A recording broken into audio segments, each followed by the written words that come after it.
I gotta ask you, the Oscars just a couple of days ago, did you attend the Oscars? No, I watched them from home. Okay, now, were you happy with the films that were nominated? Because that can get very controversial, and you're in the movie business. What did you think? Was there a movie missing that you wished had been nominated? Well, or? I thought that this year there was a category missing. I think I'm so glad that Daniel Day-Lewis won, because I think he's amazing. Absolutely insanely amazing, yeah, But, yeah. I mean, incredible. Yeah.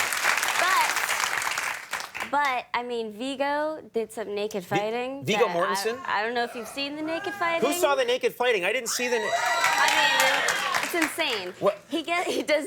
How does this happen? How is there naked fighting? Someone comes in to kill him in a steam room, Right. and he's naked. Right. And then there's like blood and fighting, and it goes on for like a full 5 minutes, and he's just naked. And I mean, knowing from like doing fight scenes or seeing how long things take to film, I mean, he would have had to be like just buck-ass naked for like, I don't know, 2 weeks, week and a half. Right. That's a long time. And they spray you down with stuff, and then they What put do they spray you blood down? on. Oh, like... You know, wet you so that you look like you're in a steam room kind of thing. Yeah. And then like on tile, and who knows, it could have been cold or warm. I mean, there's so many elements. There's an easy way to find out.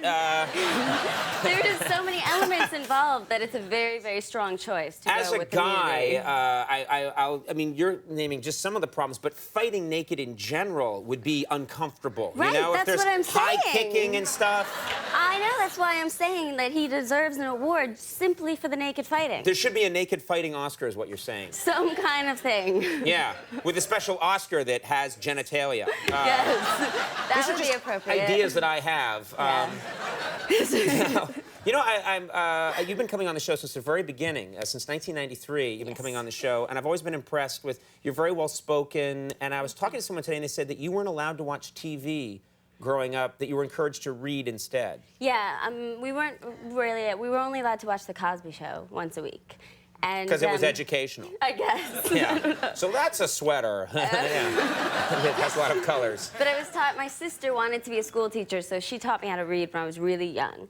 And then there are 4 kids, so my parents were kind of busy, and we read to ourselves a lot. So I kind of would look up words and not hear them read to me, so I would think that they were pronounced other ways and like stick with that pronunciation. So like I always, every time someone says chaos, I think Chahos, because that was, and I really thought Chahos. I really thought it was Chahos until I was like 11 or 12, and my mother was picking me up from school, and there were like kids everywhere in buses, and I was like, God, it's utter Chahos out here. And my mother just cracked up hysterically, and she was like, do you mean chaos? Yeah. And yeah.